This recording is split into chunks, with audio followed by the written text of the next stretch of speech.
Hello viewers, welcome to reporter R360। আশা করি আপনারা সকলে ভালো আছেন।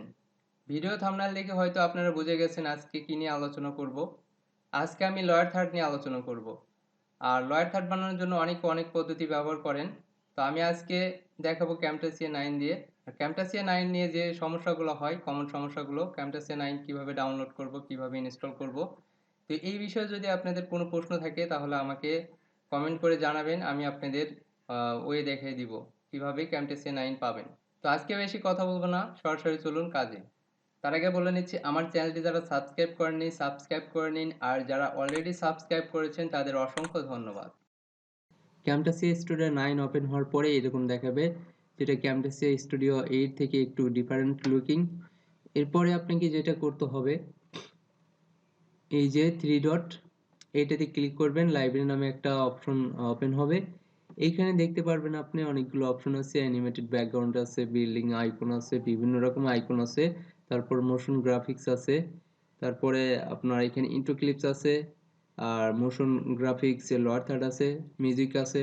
তো আপনি এখান থেকে কিন্তু সহজেই ইন্ট্রো আউট্রো বানিয়ে নিতে পারেন, অথবা বিভিন্ন রকম আইকন ব্যবহার করতে পারেন, অ্যানিমেটেড ব্যাকগ্রাউন্ড ব্যবহার করতে পারেন। সো ক্যামটাসিয়া স্টুডিও 9 ক্যামটাসিয়া 8 থেকে অনেকটা বেটার হয়েছে। তো এখান থেকে আমি আপনাদের দেখাবো এই যে মোশন গ্রাফিক্স, এখানে ক্লিক করবেন। দেন এখান থেকে ধরুন আপনি যেটা পছন্দ করেন একটু দেখে নেবেন, ডাবল ক্লিক করলে এটা ওপেন হবে। এই যে ক্যামটাসিয়ার আরেকটা প্রিভিউ অপশন ওপেন হয়েছে। এখান থেকে কিন্তু আপনি দেখে নিতে পারেন, প্রথমে প্রিভিউ করে দেখে নিতে পারেন।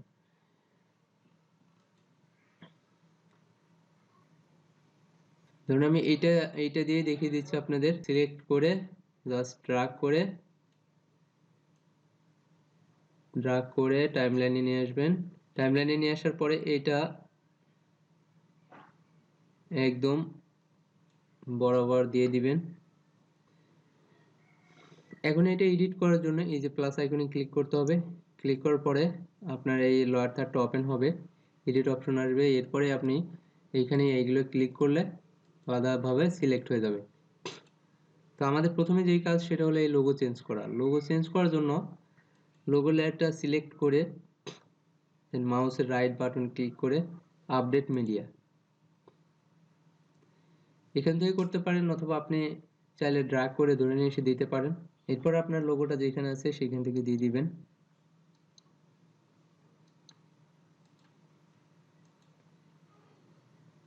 এই যে লোগোটা অ্যাড হয়ে গেছে।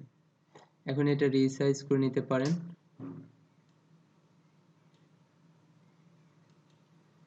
আপনি চাইলে এই যে আপনার ব্যাকগ্রাউন্ডটা চেঞ্জ করে নিতে পারেন। ব্যাকগ্রাউন্ডটা চেঞ্জ করার জন্য আপনাকে যেতে হবে এই যে শেপস প্লাস আইকন আছে, এইখানে ক্লিক করতে হবে। দেন আপনাকে দেখতে হবে কোন শেপটা এই লোগোর জন্য। এই শেপটা সিলেক্ট করার পরে এখান থেকে আপনি কালারটা চেঞ্জ করে নিতে পারেন। প্রপার্টিস ওপেন করে কালারটা চেঞ্জ করে নেবেন। আমি হোয়াইট ব্যাকগ্রাউন্ড দিয়ে দিচ্ছি। এরপরে এরপরে কাজ হলো, যে ক্যামটাসিয়া আছে এখানে ডাবল ক্লিক করলে আপনি এখানে লিখতে পারবেন। এখানে আমি আমার চ্যানেলের নাম দিয়ে দিচ্ছি।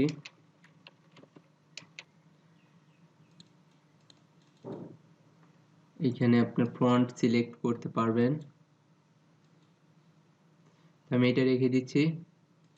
এরপরে বোল্ড করে দিব, দেন কালার চুজ করতে পারেন।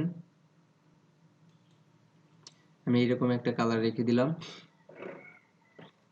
দেন এইখানে আপনার সাইজ নির্ধারণ করে নেবেন।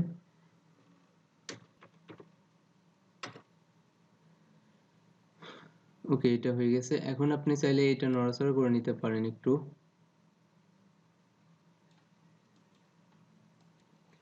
সেকেন্ড লাইনে আপনি দিতে পারেন সাবস্ক্রাইব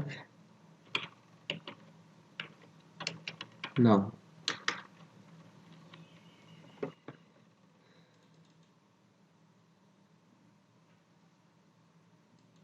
দেন এইগুলো কালার চেঞ্জ করে দিতে পারেন।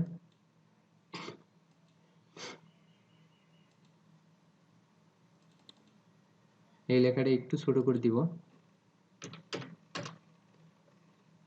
ওকে, এখন আপনি চাইলে কিন্তু এই যে এই শেপগুলোর কালারও চেঞ্জ করে দিতে পারেন। এই শেপের কালার চেঞ্জ করার জন্য এই যে প্লাস আইকন শেপের প্লাস আইকনে ক্লিক করতে হবে, দেন এইগুলো সিলেক্ট করে দেখতে হবে কোনটা আপনার ওই শেপ। এই যে পুরোটা সিলেক্ট হয়ে গেছে। এখন আমার এই শেপের কালারটা চেঞ্জ করার জন্য এই যে এখানে যাব, দেন এখান থেকে কালারটা চেঞ্জ করা যায়। এভাবে কম বেশি করে দেখবেন কোন কালারটা রাখলে আপনার লোয়ার থার্ডটা ফুটে, সেই রকম একটা কালার দিয়ে দেন আপনি ওকে করে দিতে পারেন। দেন এই যে এই পাশে এটাতে ক্লিক করার পরে এইখানে তিনটা অপশন আছে, ইন, ডিউরিং, তারপরে আউট।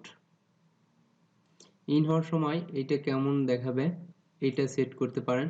এখানে ফেড ইন আছে, আপনি চাইলে এখানে বাউন্সিং দিতে পারেন। বাউন্সিং দিলে কেমন আসে দেখি।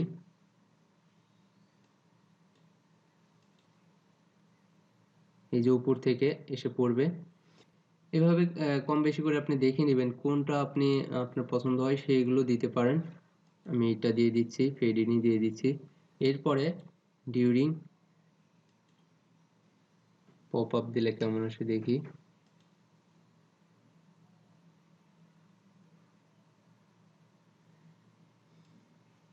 এরপরে যখন আউট হবে, ফেড আউট,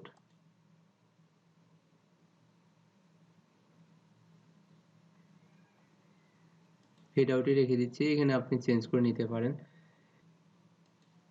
এরপরে এখানে আর তেমন কোনো এডিট নেই, আপনি চাইলে আরো এডিট করতে পারেন, আপনার হয়তো অনেক জিনিয়াস। এরপরে গুরুত্বপূর্ণ বিষয় হলো সাউন্ড অ্যাড করা। আমরা একটা সাউন্ড তৈরি করা আছে, তো আপনারা যারা সাউন্ডের সমস্যা হবে, তো আপনারা আমার ডেসক্রিপশন বক্স চেক করবেন, সেখানে আমি একটা লিঙ্ক দিব, সেইখান থেকে আপনারা সাউন্ড পেতে পারেন। আর যদি আপনারা গুগলে ট্রানজাকশন সাউন্ড লিখে সার্চ করেন, সেখান থেকে আপনারা কপিরাইট ফ্রি অনেক সাউন্ড আছে, সেখান থেকে সাউন্ড নিয়ে এখানে অ্যাড করে দিতে পারেন। এটা আমি অ্যাড করে দিব। সাউন্ড অ্যাড করার পরে আমি এটা ওকে করে দেখি। এখন আপনারা যে কাজটা করতে পারেন, এই যে আমার সাউন্ডটা প্রথমে যেটা শুরু হলো, প্রথমে একটা শব্দ করে শুরু হলো, এরপরে যদি চান শেষেও একটা এরকম শব্দ করবে, তো আপনি এই সাউন্ডটাও দিতে পারেন। এটা কপি করে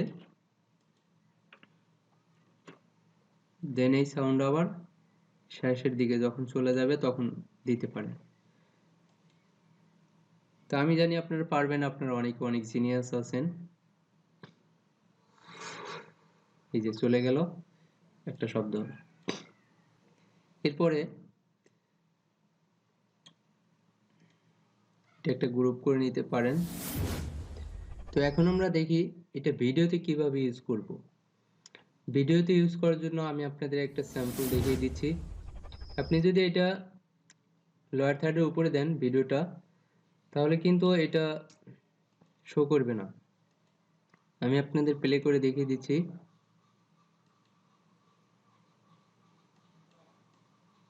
এই যে দেখুন শো করছে না। তো এর জন্য অবশ্যই ভিডিওটা লোয়ার থার্ডের নিচে দিবেন।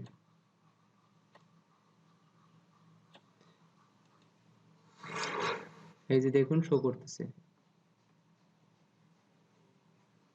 এরপরে আমার মাথায় এখন একটা বুদ্ধি এসেছে, সেটা হলো আপনি চাইলে কিন্তু এই যে পিছনের যে ব্যাকগ্রাউন্ডটা, এইটা কিন্তু দেখতে পারেন এই লোয়ার থার্ডের ভিতর দিয়ে। এটা করার জন্য আপনাকে এই যে প্লাস আইকনে ক্লিক করতে হবে। এইটা আমি গ্রুপ করছি, এটা আগে আনগ্রুপ করে নিতে হবে। দেন এই যে শেপ নামে যে একটা অপশন আছে, লেয়ার আছে, এইখানে ক্লিক করতে হবে। দেন এই যে এই শেপটা, পুরো শেপটা সিলেক্ট করার পরে এইখান থেকে এই যে অপাসিটি আছে, অপাসিটিটা একটু কমিয়ে দিলে পিছনের জিনিসগুলো একটু দেখা যায়। এখন যদি প্লে করে দেখি, এই যে দেখুন দেখা যাচ্ছে। তো এইভাবে আপনারা খুব সহজে লোয়ার থার্ড বানিয়ে নিতে পারেন এবং আপনাদের ভিডিওতে ইউজ করতে পারেন। ভিডিওটা ভালো লাগলে একটা লাইক দিবেন, আপনার ফ্রেন্ডদের সাথে শেয়ার করবেন। আর যদি কোনো ফাইন্ডিংস থাকে তাহলে কমেন্ট করে জানাবেন, আমি আপনাদের রিপ্লাই দেওয়ার চেষ্টা করব। আজকে এ পর্যন্তই, দেখা হবে পরবর্তী ভিডিওতে। সে পর্যন্ত ভালো থাকবেন। ধন্যবাদ সবাইকে।